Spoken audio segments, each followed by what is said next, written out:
गुरुदत्त।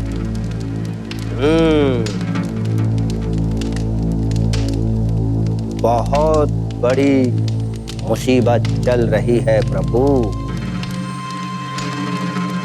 राहु और केतु की वक्र दृष्टि व्यापार और लाभ के घर में बैठे हुए ग्रहों पर पड़ रही है। इसके कारण व्यापार में घाटा और स्वास्थ्य के खराब होने के योग है। बिल्कुल सही कहा महाराज। महाराज मेरा तो ब्लड प्रेशर भी बढ़ने लगा है। कहीं मुझे अटैक तो नहीं आ जाएगा महाराज? नक्षत्रों की ये चाल चलती रहेगी। महाराज कोई तो उपाय होगा, प्लीज कुछ कीजिए।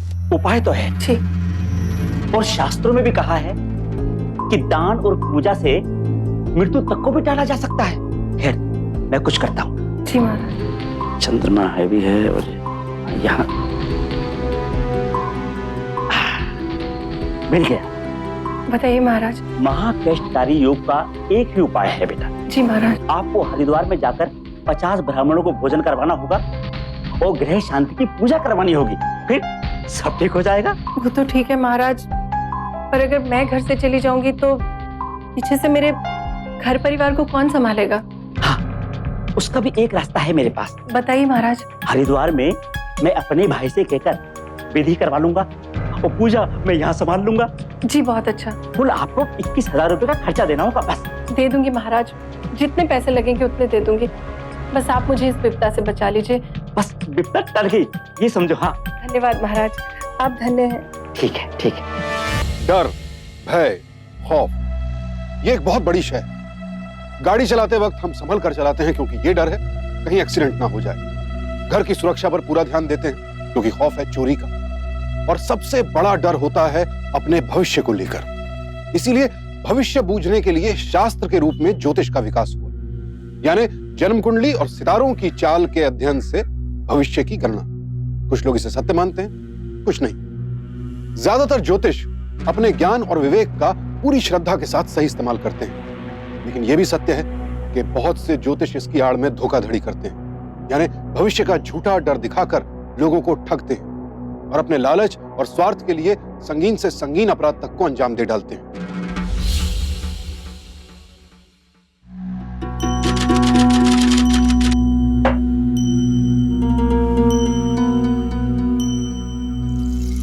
अब किसकी कुंडली बिगाड़ रहे हो? हे भगवान, कभी तो शुभ शुभ बोला कर। अरे बाबा कुंडली ना बिगाड़ू, तुम्हारा बंगला कैसे तैयार होएगा?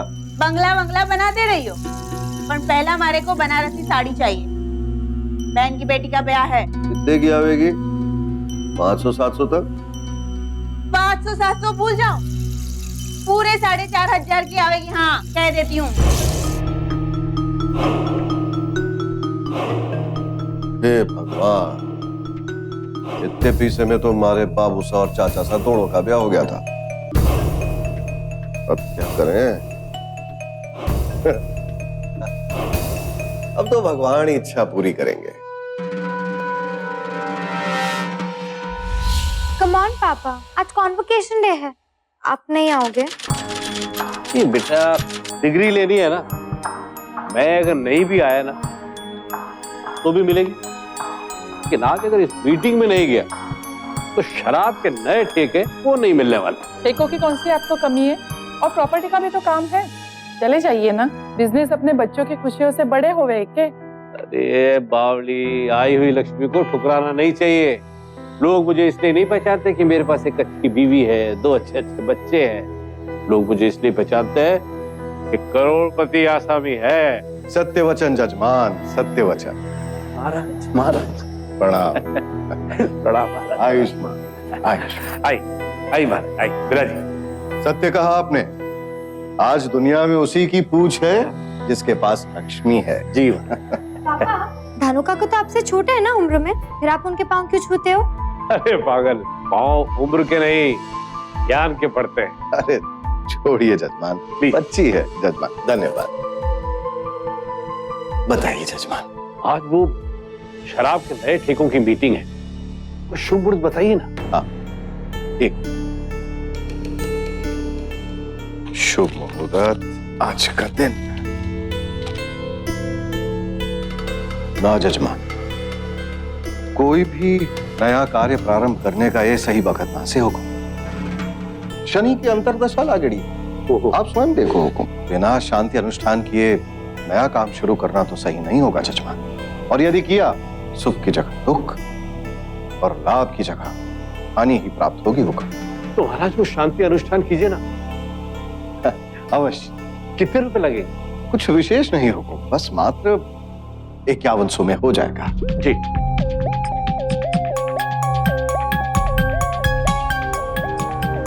ये ली। क्या दानू काका, केवल आप ही हो जो पापा से आसानी से पैसे निकलवा सकते हो, वरना जो माली नहीं है उसके महीने की ना कम से कम 3 दिन की तनख्वाह काट लेते हैं पापा।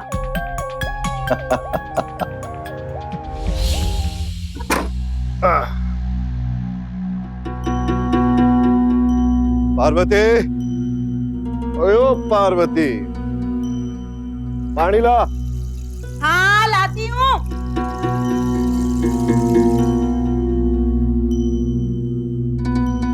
ये लो। हाँ, क्यों चिल्ला रहे हो? और हाँ, कहाँ है मेरी बनारसी साड़ी? ये ले भगवान 5100। अब जा, साड़ी भी खरीद और साथ में नया चूड़ा भी। अरे वाह, सुबह बोला और दोपहर में हाजिर। ऐसा क्या जादू किया? अरे जादू मारे हाथों में है, हाथों में। इस सारे ग्रह नक्षत्र सबको मुट्ठी में कर रखे से धनसा है, ये मुट्ठी में। बुरे ग्रहों का झूठा डर दिखाकर धोखाधड़ी करना ज्योतिष शास्त्र का दुरुपयोग ही नहीं, उसका अपमान भी। लेकिन धनसाय के लिए ये एक हथियार था। वो गाहे बगाहे भगवान दास को भविष्य का झूठा डर दिखाकर पूजा और अनुष्ठान के नाम पर उन्हें ठगता रहता। और अफसोस, दुनियादारी में माहिर भगवान दास यहाँ आकर परस्त हो जाते कि उन्हें धनसाय पर पूरा विश्वास था, और इसी बात का नाजायज फायदा धनसाय लगातार उठाता रहा।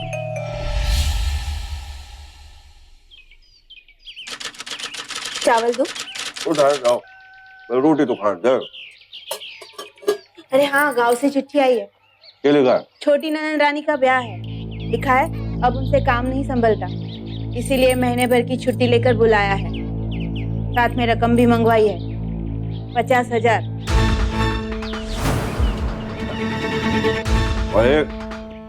हमारा पति कौन सा सरकारी नौकरी करे से चले चलेंगे। और रहा सवाल पैसों का, अपना भगवान दास है ना, वो दे देगा। अरे अपना बखत सुधारने के लिए किसी और का बखत खराब करने में कितना टाइम लगेगा। और वैसे भी जब वापस आऊंगा सेठ जी से ही कमा के उसका पैसा वापस कर दूंगा। अरे वापस आकर लौटाने की बात बाद में करना, पहले ये सोचो इतनी बड़ी रकम सेठ से कैसे निकलवाओगे। कोई अनुष्ठान का काम तो है नहीं कि 2-4 हजार ऐसे ही ऐट लिए। 50,000 है, पूरे 50,000।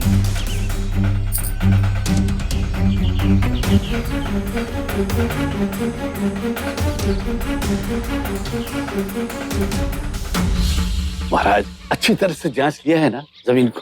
व्यापार के लिए चौकी है ना? बिल्कुल दक्षिण मुखी प्लॉट से चौखोर, 3 तरफ से खुली सड़क, आपके व्यवसाय के लिए तो उत्कृष्ट स्थान है। बस अगले महीने भूमि पूजन करा लीजिए। अगले महीने क्यों? इस महीने क्यों नहीं? अब हुकुम वो क्या है कि अब शुभ तिथि जो है वो सावन के उस पार ही है, और तब तक राहु की कुदृष्टि रहेगी वहां पर। और फिर हमारे गांव से भी चिट्ठी आई सी, बहन रो ब्याह है, महीना भर रहना पड़ से, इसीलिए लौट के मैं आऊंगा और फौरन आपका भूमि पूजन करा दूंगा। ठीक है महाराज, तो फिर आपके लौटने के बाद ही मुहूर्त करेंगे। एक अर्ज थी जजमान। अरे महाराज हुक्म करो आप। बहन के ब्याह के लिए कुछ रकम चाहिए सी, मतलब उधार, ज्यादा नहीं, यही कुछ 50,000। पर व्यापार में मारो एक सूल है, अब बगैर गारंटी के पैसा ना दूं मैं किसी को। रहने दीजिए दानू काका, यहाँ पे ना आपकी ज्योतिष विद्या भी ना चलेगी गारंटी से, क्योंकि पापा के व्यापार में लक्ष्मी के लिए सिर्फ आने का रास्ता है, जाने का नहीं, वन वे। तो चुप कर। व्यापार के अंदर तेरी माँ को भी बोलने का अधिकार नहीं है। तेरे को जुबान खोलने के लिए किसने कहा? या बैठ उधर। अरे हुकुम, जाने दीजिए, बच्ची है, नादान है, बिटिया है। बैठो बैठो।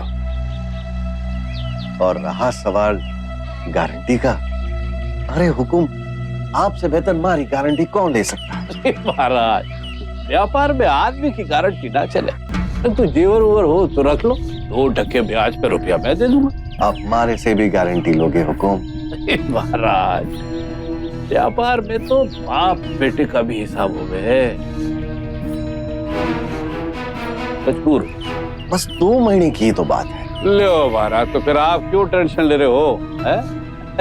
अरे 2% ब्याज के हिसाब से 2 महीने का 2000 रुपया ही देना होगा। कोई जेवर ओवर हो तो रख दो।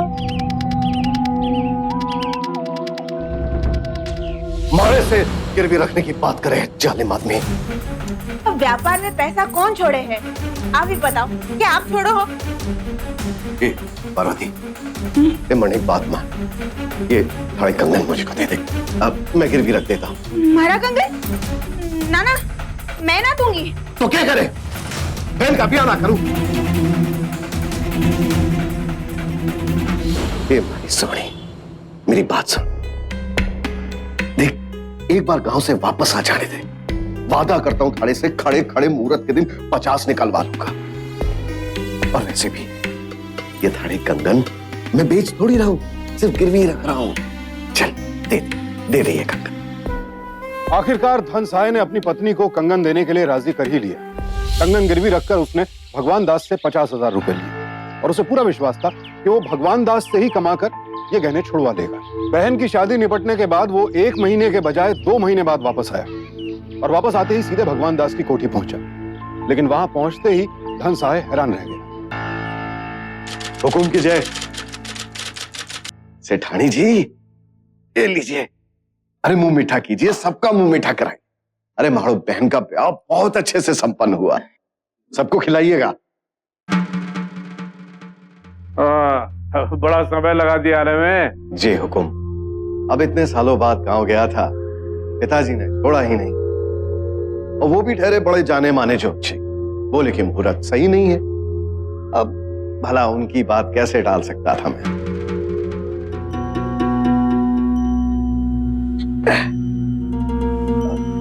हुकुम, कल से नवरात्रि का प्रारंभ है, बड़ा शुभ समय है। अब क्यों ना इसी शुभ समय में भूमि पूजन का कार्य भी खत्म कर लें। दान दक्षिणा की वर्षा होगी तो आपका व्यापार फलेगा भी फूलेगा भी। भूमि पूजन तो कब का हो गया महाराज, कि हमारी फैक्ट्री की 1-2 मंजिले की छत भी बढ़ गई है। बिना शुभ मुहूर्त के क्या करता, व्यापार अच्छे से चले इसलिए आपको रखा था। एक के बदले 2 महीने लगाओगे तो व्यापार तो नहीं रोक दूंगा ना, इसलिए हमने दूसरे पंडित को बुला भेजा। पर हुकुम, हमारी गणना के हिसाब से ये ठीक न से घोर अनर्थ हो सकता है। रोहिणी नक्षत्र में 11 के दिन लाभ चौगड़िया में भूमि पूजन हुआ है, कहां से अशुभ हुआ? आप कौन भाई? अरे ये हमारे नए पंडित जी हैं, रामेश्वर जी। जो आपने आने में 2 महीने लगाए, बीच में बहुत जरूरत पड़ी तो हमने ये रख लिया। अरे बड़े ज्ञानी हैं ये भी, हमारी कुंडली देख के हमारे सारे परिवार के बारे में सब कुछ सत्य सत्य बता दिया। तो चले रामेश्वर जी, भाई शुभ मुहूर्त में गोदाम का उद्घाटन कर दे। चलिए सेठ जी,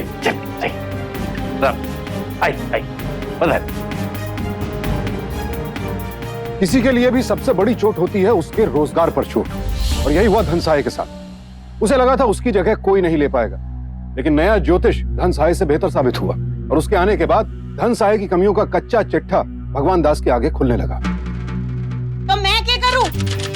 मन ने बोला था 2 महीने में कंगन वापस दिलवा लोगे, लेकिन 2 महीने हो गए गांव से आए, अभी तक कंगन वापस नहीं दिलाए। अरे पहले 50,000 कमा तो लूं, फिर ले आऊंगा तेरे कंगन।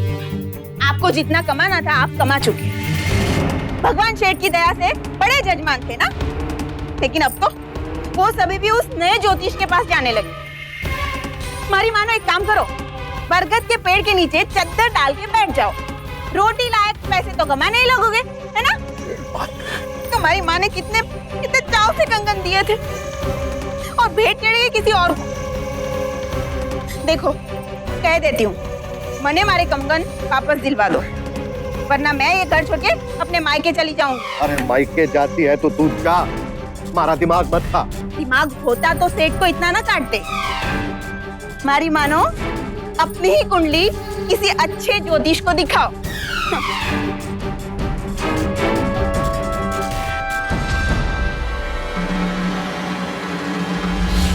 ठीक से दबा, यहाँ दबा, इधर। आनंद आए। हुकुम की जय हो।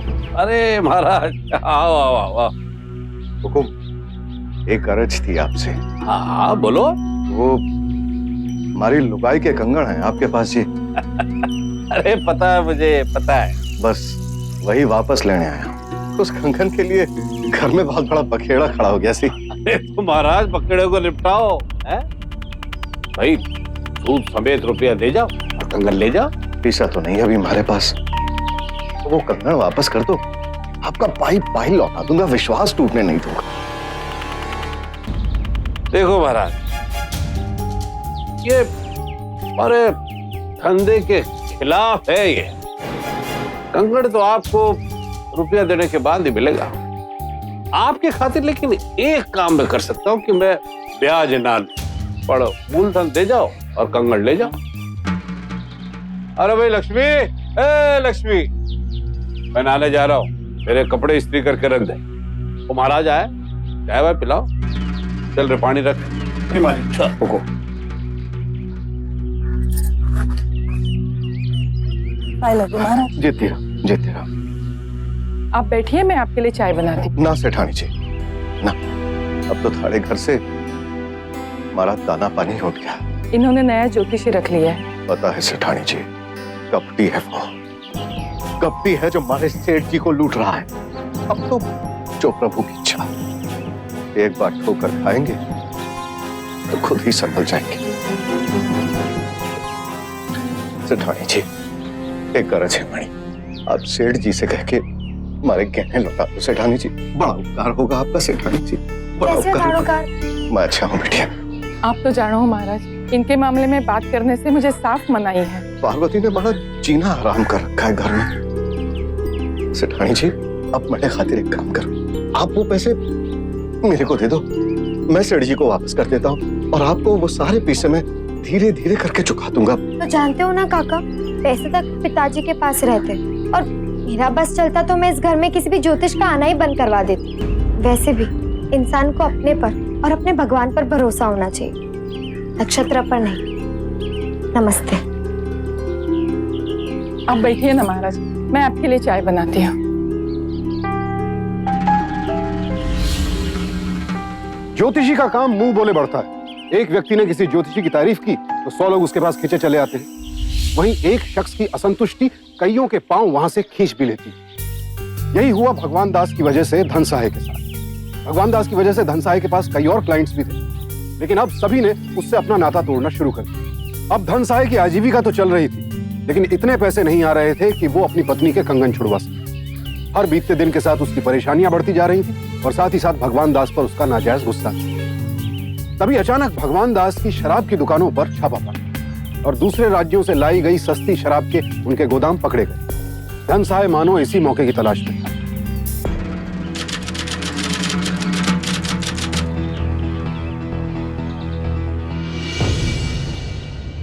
मशहूर उद्योगपति भगवान दास के शराब के ठेकों पर छापा।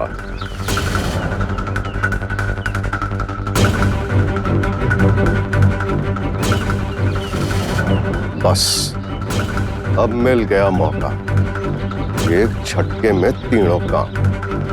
हमारी लुगाई के कंगन भी वापस दूंगा, खुद के अपमान का बदला भी, और वो नया पंडित, उसकी तो करूंगा मैं छुट्टी के छुट्टी। मुझे क्या पता कैसे हो, आपको मैंने मेरे सितारों के लिए रखा है। आप बताओ ये अनिष्ट हुआ कैसे? सेठ जी, मुहूर्त तो मैंने शुभ ही निकाला था। अब विपत्तियां तो आती जाती रहती हैं। ये विपत्ति आई नहीं लाई गई है पंडित। और सेठ जी, वो लाई गई है वो भी गलत भूमि पूजन की वजह से। बकवास कर रहे हो तुम। कोई प्रमाण है तुम्हारे पास? हाथ कंगन को आरसी क्या, पढ़े लिखे को फारसी क्या। लक्ष्मी माता रूठ गई से आपसे सेठ जी। शुभ मुहूर्त में पूजा करने से लक्ष्मी घर आती है और अशुभ मुहूर्त में पूजा करने से दरिद्रता। ये बकवास कर रहा है सेठ जी। मैंने शुभ मुहूर्त ही निकाला था। और तुम यहाँ क्यों आए हो ये भी मैं अच्छी तरह से जानता हूँ।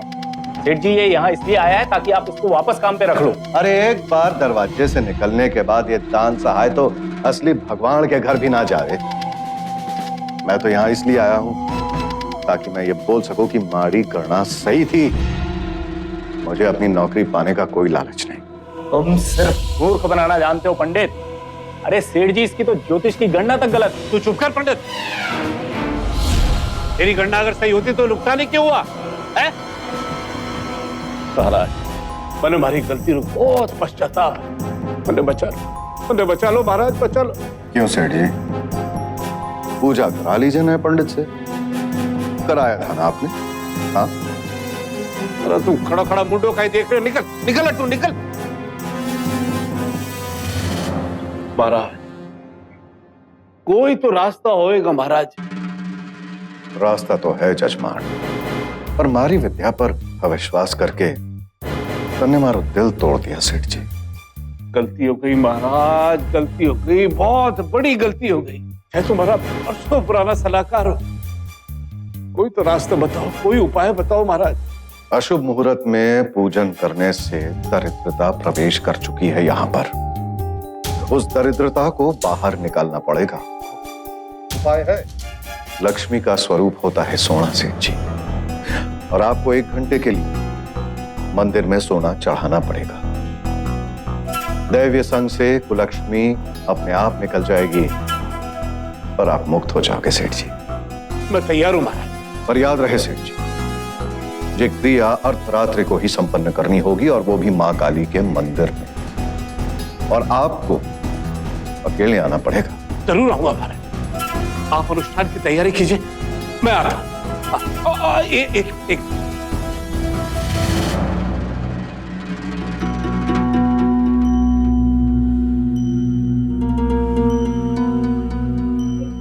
महाराज, आप रो कंगन। ना सेठ जी, अब तो ये कंगन मैं आपका मूल चुका कर ही वापस लूंगा। जय श्री कृष्ण। चलता हूं। जय श्री कृष्ण। वाह, मेरी बात मानिए सेठ जी। अरे ये इसमें जरूर कोई चाल है। अरे शास्त्रों में ऐसा कोई अनुष्ठान होता ही नहीं है। ये दान सहाय सिर्फ आपसे रकम ऐंठना चाहता है। तू चुप कर पंडित। अगर ऐसा होता ना तो ये तो इतने कीमती कंगन ये मुफ्त में जो मिल रहे थे छोड़ के नहीं जाता वो। अच्छा सेठ जी, एक काम कीजिए, आप मुझे साथ ले चलिए। दूध का दूध और पानी का पानी हो जाएगा। और वैसे भी इतने जेवर लेके जाना अकेले ठीक नहीं है। ठीक है, और अपनी आंखों से देखना दान सहाय का पराक्रम। चल।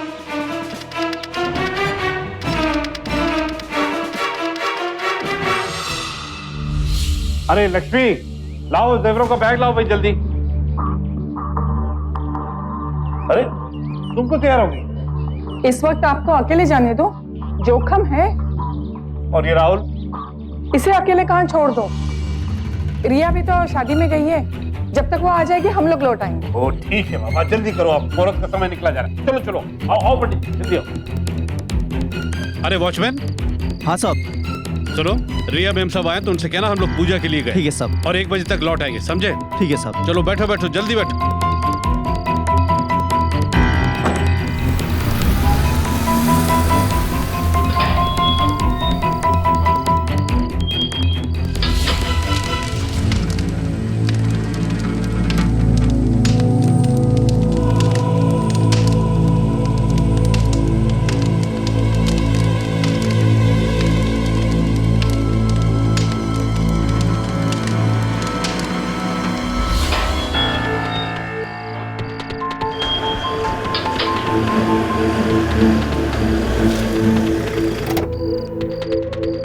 रिया बेबी, सब लोग बाहर गए हैं। साथ में नया ज्योतिषी भी गया है पूजा करवाने। 1 बजे तक लौट के आने को बोले हैं। ठीक है। ठीक है।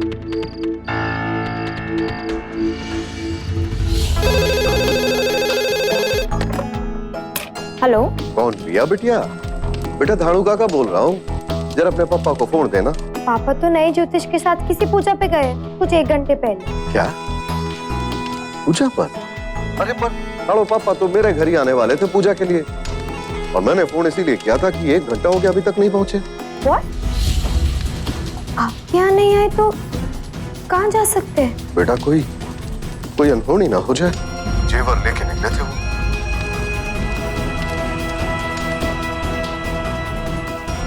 भगवान दास और पूजा के लिए उनके साथ निकले सभी लोगों के साथ एक विचित्र घटना घटी। सभी लोग एक साथ अचानक गायब हो गए। कहां, कैसे, ये एक अनबूझी पहेली थी। कहीं सबके पीछे धन सहाय का हाथ तो नहीं था, या फिर नए ज्योतिष का, जिसका मन शायद जेवर देखकर ललचा गया था, या फिर रात के अंधेरे में ये सब लोग किसी लूटपाट की घटना के शिकार हो गए थे। असल में क्या हुआ था, ये एक बहुत बड़ा सवाल था। भगवान दास चूंकि रईस थे और रसूखदार थे, इसलिए उनकी गुमशुदगी की खबर मिलते ही पुलिस तुरंत हरकत में आ गई और सरगर्मी से उनकी तलाश शुरू हो गई।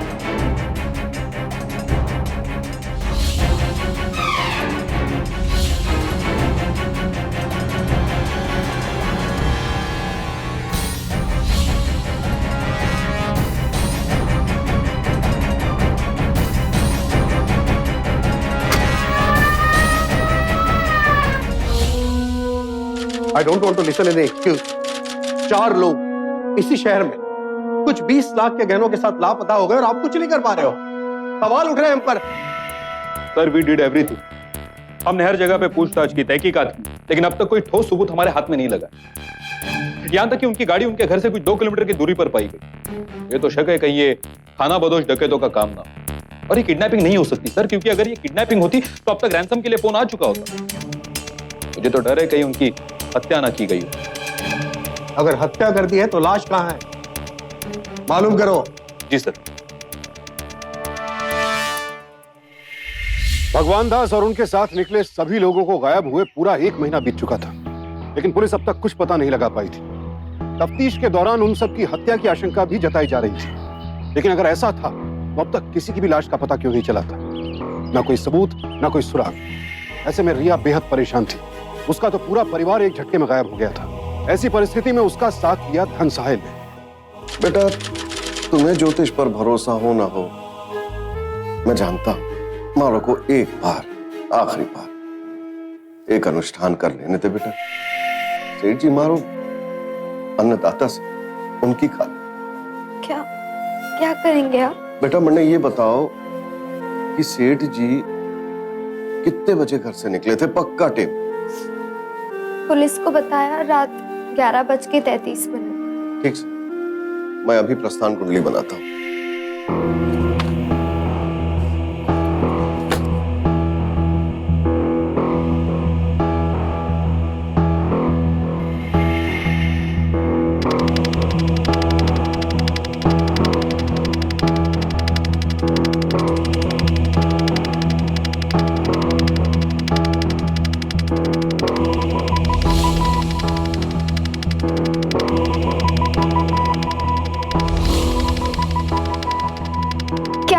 काका?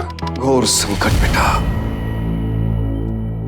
मृत्यु योग, भयंकर अंधकार रात्र, राहु काल में निकले थे वो। अशुभ। और मरने तो लागे है कि यहां से 40 किलोमीटर दूर उन पर विपत्ति आई है। बेटा एक बार हमें मालूम करना चाहिए, जाकर देखना चाहिए। क्या रिया जी, अभी कहां इन ज्योतिषों के चक्कर में आ गई? बात तो मैंने आपकी भी मानी थी, लेकिन कोई रिजल्ट आया नहीं ना। एक बार पंडित जी की बात मानने में क्या एतराज है? आप कहे तो मैं हायर ऑफिशियल से बात करूं? नहीं, उसकी कोई जरूरत नहीं है, हम लोग देखते हैं।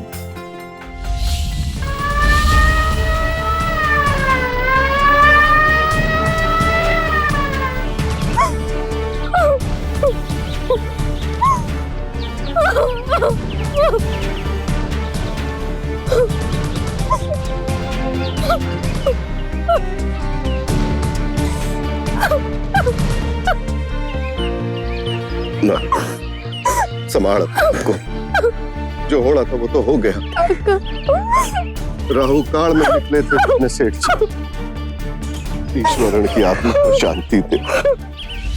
ये बेहद चौंकाने वाली बात। भगवान दास, उनकी पत्नी लक्ष्मी और उनके बेटे राहुल की लाशें उसी इलाके से बरामद हुई जिसका आकलन धनसाय ने किया था।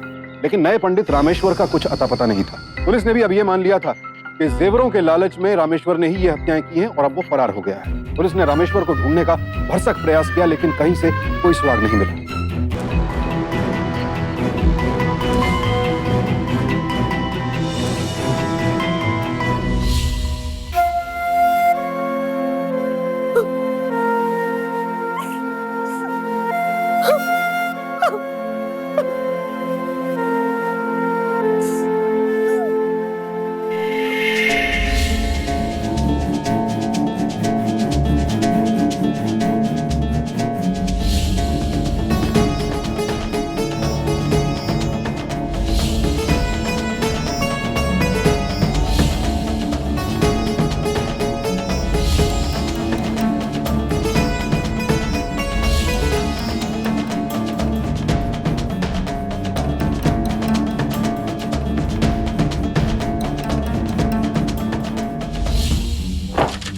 कुछ समझ में नहीं आ रहा ये केस कैसा सॉल्व करेंगे। दिन ब दिन प्रेशर बढ़ते जा रहा है।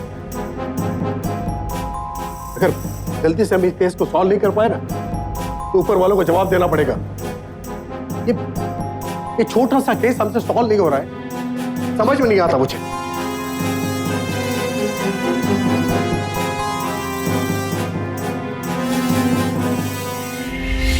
बेटा 3 महीने का वक्त हो गया है।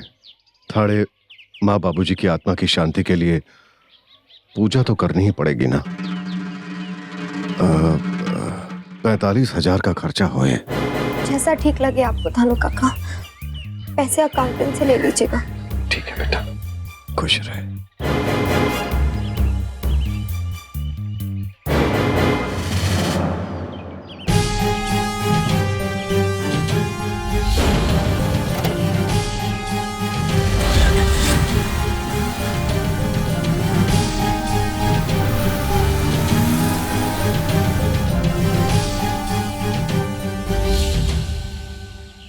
मुझे लगता है ये फाइल अभी बंद कर देनी चाहिए सर, लेकिन इस चीज के लिए तो हमें उनकी परमिशन ले।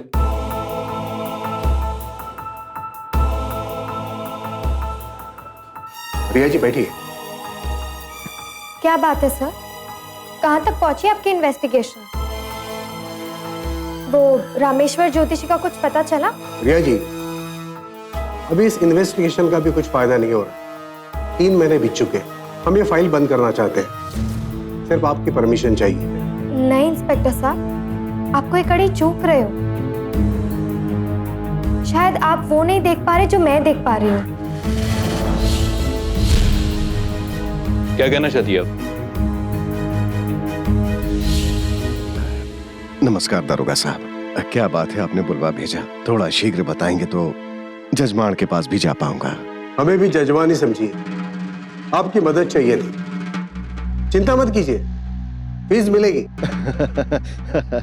कैसी बात करे हो आप दरोगा साहब, मरने तो खाली कुंडली पढ़नी आती है, बाकी कोई काम ना वैसे। बस कुंडली ही दिखानी थी आपको। अच्छा अच्छा अच्छा। वो क्या है कि एक मुजरिम भाग चुका है, ये उसकी डेट ऑफ बर्थ है और ये उसके हाथ की रेखाओं की प्रिंट। क्या आप कुछ बता सकते हैं? अवश्य अवश्य।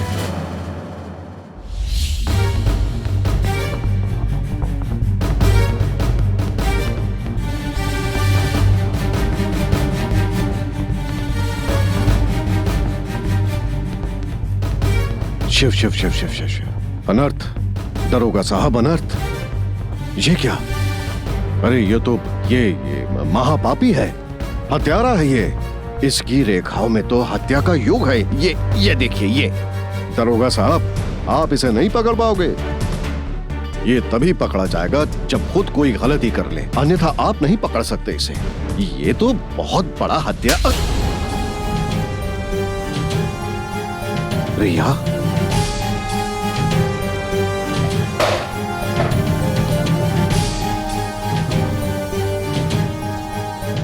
बैठ जाओ पंडित जी। बेटी, इसमें माड़ा कोई दोष नहीं है। ये सब तो मेरी कोई गलती नहीं है बेटा।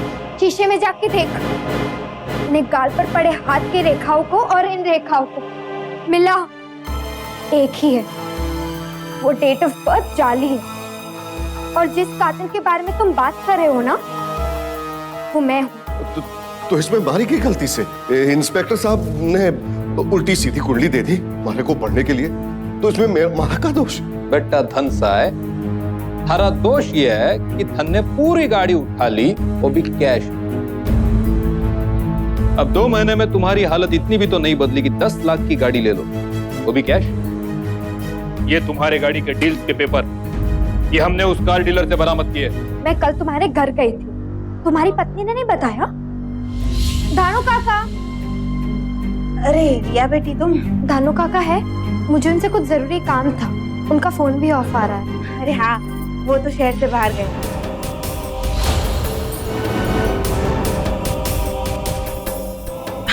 आते वक्त देर हो जाएगी। जी शुक्रिया।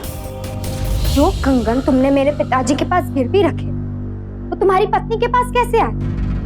अब सच सच बताओ, तुमने मेरे माँ बाप और भाई के साथ क्या किया? वरना ये जो हाथ की रेखाएं है ना, उनमें सच में हत्या का योग आ जाएगा। बता क्या किया, बता।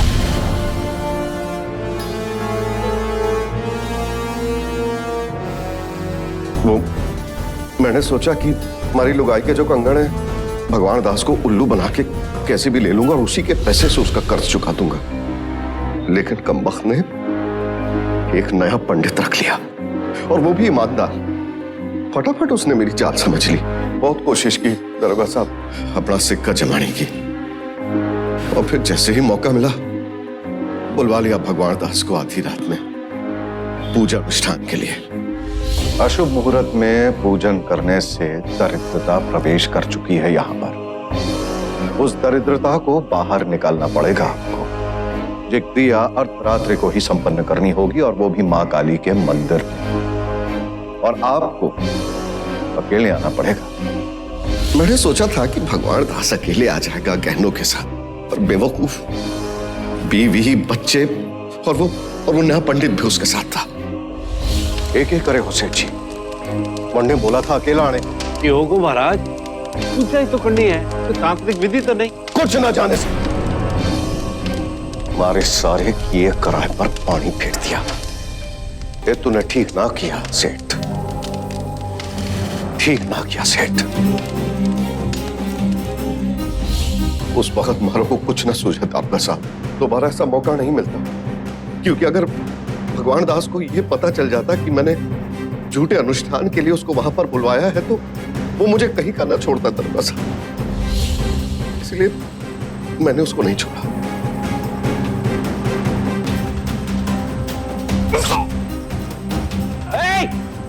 और उसके बाद जी प्लीज आगे। और वो नया पंडित रामेश्वर बहुत दौड़ा है, उन्होंने बहुत दौड़ा है।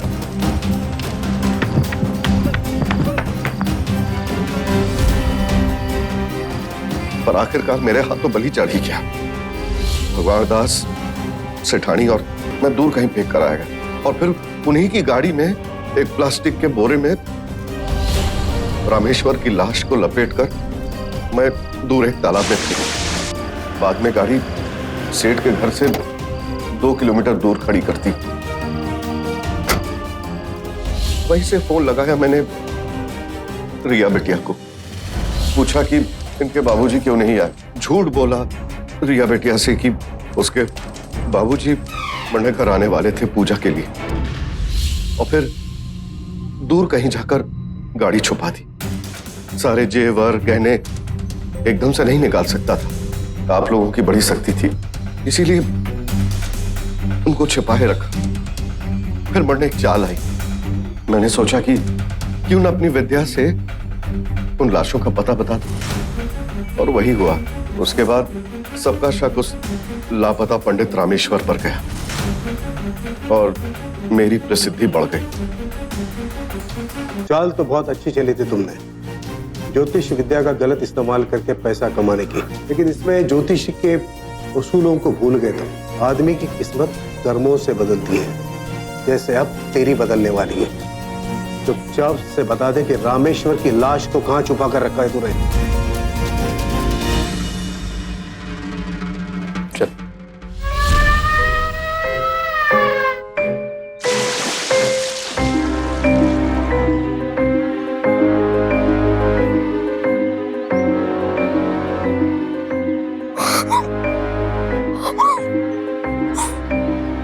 मैंने माफ करते रिया बेटा।